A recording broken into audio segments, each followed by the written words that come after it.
ശ്യാം ദേവരാജ് ഈ ദൃശ്യങ്ങൾ വിശദമായി തന്നെ പരിശോധിച്ചു. വധശ്രമ വകുപ്പ് SIT കൂട്ടിച്ചേർത്തെങ്കിലും, അതായത് അന്വേഷണ ഉദ്യോഗസ്ഥർ ചേർത്തെങ്കിൽ പോലും അതിനെ സാധൂകരിക്കുന്നതല്ല ആ തെളിവുകളെന്ന വിധി പ്രസ്താവത്തിൽ കൃത്യമായി പറയുന്നുണ്ട് ശ്യാം ദേവരാജ്. അങ്ങനെ തന്നെയാണ് നിരവധിയായ നിരീക്ഷണങ്ങൾ ഈ വിധിന്യായത്തിൽ, ഈ ഉത്തരവിൽ ആലപ്പുഴ പ്രിൻസിപ്പൽ സെഷൻസ് കോടതി നടത്തുന്നുണ്ട്. അതിൽ ഏറ്റവും പ്രധാനപ്പെട്ട കാര്യം, ഈ 5 പോലീസ് ഉദ്യോഗസ്ഥർക്ക്, മുൻ മുഖ്യമന്ത്രിയുടെ ഗൺമാന്മാരായിരുന്ന 5 ഉദ്യോഗസ്ഥർക്ക് ഉന്നത ഭരണ സ്വാധീനമുണ്ട്, പോലീസിലടക്കം സ്വാധീനമുണ്ട് എന്ന കാര്യമാണ്. ഈ വാദം, പരാതിക്കാരുടെ വാദം, ഒപ്പം പ്രോസിക്യൂഷന്റെ വാദവും കോടതി, പ്രിൻസിപ്പൽ സെഷൻസ് കോടതി തള്ളുകയാണ്. മുൻ സർക്കാരിന്റെ കാലത്താണ് ഈ പ്രതിഷേധം നടന്നത്. ഇപ്പോൾ പുതിയ സർക്കാർ അധികാരത്തിൽ വന്നതിനാൽ പ്രതികൾക്ക് ഭരണതലത്തിൽ സ്വാധീനം ചെലുത്താനാകില്ല എന്നാണ് കോടതിയുടെ നിരീക്ഷണം. മറ്റൊന്ന്, ഈ പരാതിക്കാരുടെ പദവിയാണ്. ആക്രമണത്തിൽ പരിക്കേറ്റവർ ഒരു സാധാരണക്കാരല്ല, അവരിലൊരാൾ MLA ആണ്, മറ്റൊരാൾ ഒരു സംഘടനയുടെ സംസ്ഥാനതല ഭാരവാഹിയാണ് എന്നടക്കമുള്ള കാര്യങ്ങൾ കോടതി നേരത്തെ പ്രതികൾ വാദമായി തന്നെ മുന്നോട്ട് വച്ചിരുന്നു. അതുകൊണ്ട് തന്നെ ഈ പ്രതികളെ സ്വാധീനിക്കാൻ കഴിയില്ല എന്ന ഈ പ്രതികളുടെ വാദം കോടതി അംഗീകരിക്കുകയാണ്. ഇത് രാഷ്ട്രീയമായി തർക്കങ്ങളുള്ള ഒരു കേസാണ്, അതുകൊണ്ട് തന്നെ സാക്ഷികളെ സ്വാധീനിക്കാനുള്ള സാധ്യതയില്ല എന്ന് കോടതി നിരീക്ഷിക്കുന്നുണ്ട്. മറ്റൊന്ന്, രേഖകൾ തിരുത്തിയെന്ന ആരോപണമാണ്. ഉന്നത പോലീസ് ഉദ്യോഗസ്ഥരുടെ സഹായത്തോടെ പ്രതികൾ രേഖകൾ തിരുത്തി കേസ് അട്ടിമറിക്കാൻ ശ്രമിച്ചുവെന്ന ആരോപണം വിശ്വസിക്കാൻ പ്രയാസമാണ് എന്നാണ് കോടതിയുടെ നിരീക്ഷണം.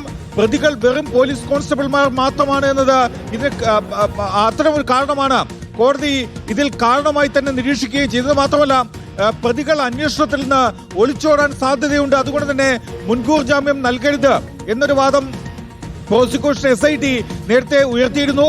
പക്ഷേ കോടതി ആ വാദവും തള്ളുകയാണ്.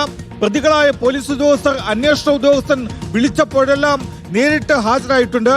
മാത്രമല്ല, അവരും പോലീസുകാരാണ്, നിയമത്തിൽ നിന്ന് ഒളിച്ചോടാനുള്ള സാധ്യത ഇല്ല എന്നതടക്കമുള്ള കാര്യങ്ങൾ പ്രിൻസിപ്പൽ സെഷൻസ് കോടതി നിരീക്ഷിക്കുന്നുണ്ട്. വിചാരണ സമയത്ത് ഇവരുടെ സാന്നിധ്യം ഉറപ്പാക്കാൻ കഴിയും എന്ന കാര്യവും കൂടി കോടതി വ്യക്തമാക്കുകയും ചെയ്യുന്നു, ഈ ഉത്തരവിൽ നിരീക്ഷിക്കുകയും ചെയ്യുന്നുണ്ട്. മറ്റൊന്ന്, വധശ്രമ വകുപ്പ് ഇന്ത്യൻ ശിക്ഷാ നിയമത്തിലെ 308 വകുപ്പ് ചുമത്തിയ നടപടിയാണ്. എല്ലാ കുറ്റങ്ങളും ജാമ്യം ലഭിക്കാവുന്നതാണെന്ന് കാണിച്ചാണ് അന്വേഷണ ഉദ്യോഗസ്ഥൻ ആദ്യ റിപ്പോർട്ട് നൽകിയത്. പക്ഷേ പുതിയ അന്വേഷണങ്ങളൊന്നും നടത്താതെയാണ് ജാമ്യമില്ലാ വകുപ്പായ 308 വകുപ്പ് ചുമത്തിയത് എന്നതായിരുന്നു പ്രതിഭാഗത്തിന്റെ ആക്ഷേപം. ഈ വാദം കോടതി അതേ രീതിയിൽ ശരിവെക്കുകയാണ്. കാരണം പ്രത്യേകമായ അന്വേഷണം നടത്താതെയാണ് 308 വകുപ്പ് ചുമത്തിയത് എന്ന പ്രതിഭാഗത്തിന്റെ ആക്ഷേപം, ആ വാദം പ്രിൻസിപ്പൽ സെഷൻസ് കോടതി ശരിവെക്കുകയും ചെയ്യുന്നുണ്ട്. മറ്റൊന്ന്, പരിക്കുകളുടെ സ്വഭാവമാണ്. പരിക്കേറ്റ ഒരാളുടെ തലയിൽ 1 സെന്റിമീറ്റർ ചെറിയ മുറിവുണ്ട് എന്നതായിരുന്നു SIT ഉയർത്തിയ ഒരു വാദം. മറ്റൊന്ന്, മറ്റൊരാൾക്ക് കൈകളിൽ ചതവുകൾ മാത്രമാണ് ഉള്ളത് എന്നതടക്കമുള്ള കാര്യങ്ങളാണ് മെഡിക്കൽ സർട്ടിഫിക്കറ്റിൽ നിന്നും മെഡിക്കൽ റിപ്പോർട്ടിൽ നിന്നും വ്യക്തമായത്. അതുകൊണ്ട് തന്നെ ഇത് വലിയൊരു ആക്രമണമല്ല എന്ന് കോടതി നിരീക്ഷിക്കുകയും ചെയ്യുന്നുണ്ട്. മാത്രമല്ല, പ്രതികളുടെ ഉദ്ദേശം, ആക്രമിച്ച ശരീരഭാഗം, ഉപയോഗിച്ച ബലം തുടങ്ങിയ കാര്യങ്ങൾ വിചാരണ വേളയിലാണ് വിശദമായി പരിഗണിക്കേണ്ടത്. അത് ഈ മുൻകൂർ ജാമ്യാപേക്ഷയുടെ ഘട്ടത്തിലല്ല എന്നുകൂടിയാണ് കോടതി വ്യക്തമാക്കുന്നത്. പറയുന്നു, പോലീസ് ഉദ്യോഗസ്ഥരാണ് പ്രതിസ്ഥാനത്ത് എത്തിയിരിക്കുന്നത്, അവർ ഒരു തരത്തിലും നിയമ നടപടികളിൽ നിന്ന് ഒളിച്ചോടുമെന്ന് കരുതുന്നില്ല എന്നുള്ള നിരീക്ഷണം കൂടിയാണ് കോടതിയുടെ ഭാഗത്തു നിന്ന് ഉണ്ടാകുന്നതല്ലേ മനീഷ് മഹിവാൽ?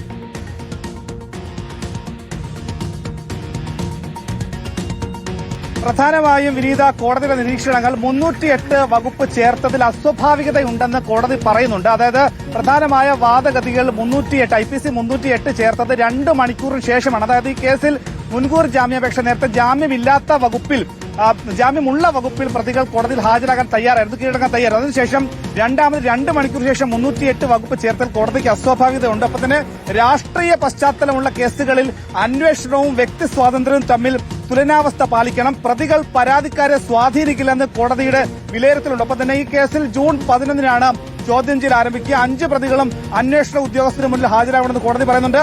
ജൂൺ 11 മുതൽ 3 ദിവസം ചോദ്യം ചെയ്യലാണ്. രാവിലെ 10 മുതൽ 4 വരെ ചോദ്യം ചെയ്യലാണ്. ഈ കേസിലെ 5 പ്രതികൾ, 1-ാം പ്രതി അനിൽ കല്ലൂർ, ഒപ്പം തന്നെ സന്ദീപ്, ഷൈജു അടക്കമുള്ള 5 പ്രതികളും ജൂൺ 11 മുതൽ 3 ദിവസം ചോദ്യം ചെയ്യലിനായി ആലപ്പുഴ ജില്ലാ ക്രൈംബ്രാഞ്ച് ഓഫീസിലേക്ക് രാവിലെ 10 മുതൽ 4 വരെ എത്തണം. ചോദ്യം ചെയ്യൽ വേളയിൽ പ്രതികളെ കസ്റ്റഡിയിൽ വെക്കാം. അറസ്റ്റ് രേഖപ്പെടുത്തിയാൽ 1 ലക്ഷം രൂപ ബോണ്ട്, 2 പേരുടെ ആൾ ജാമ്യത്തിലും പ്രതികളെ ജാമ്യത്തിൽ വിടാം. അന്വേഷണവുമായി ഒരു തരത്തിലുമുള്ള നിസ്സഹകരണം പാടില്ല എന്നാണ് കോടതി വ്യവസ്ഥയായി പറയുന്നത്. പ്രധാനമായും മുൻകൂർ ജാമ്യം കോടതി നൽകാനുള്ള പ്രധാനപ്പെട്ട കാര്യമായി ഉള്ളടക്കത്തിൽ പറയുന്നത് IPC 308 സാങ്കേതികമായി നിലനിൽക്കില്ല എന്നതാണ്.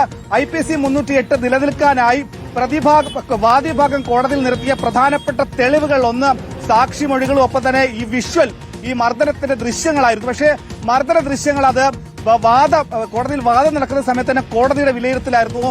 മർദ്ദിക്കുമ്പോൾ ഒരു കാരണവശാലും പ്രതികൾ തലയ്ക്കടിക്കണമെന്നുള്ള ഇന്റൻഷനോടുകൂടി എത്തുന്നില്ല.